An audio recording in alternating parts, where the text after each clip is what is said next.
ইমাম মাহদী আলাইহিস সালাম কেমন হবে?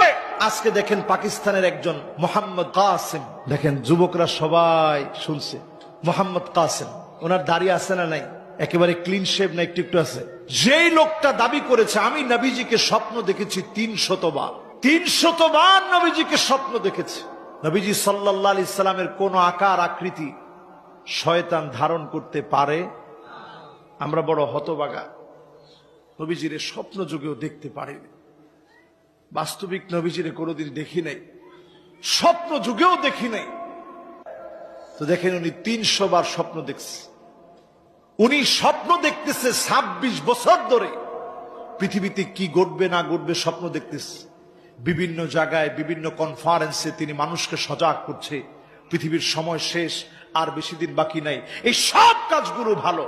তিনি একবারও নিজেকে ইমাম মাহদী দাবি করে না। এজন্য ইমাম মাহদী তো তিনি হবেন।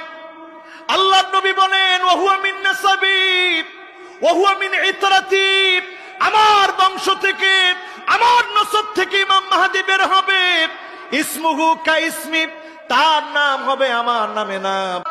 আজলাল জাবিহা, আজকে একটু আপনাদেরকে প্র্যাকটিক্যাল দেখাই দিই। আজলাল জাবিহা, আজলাল জাবিহা মানে চুলগুলা এখানে থাকবে না, কপালটা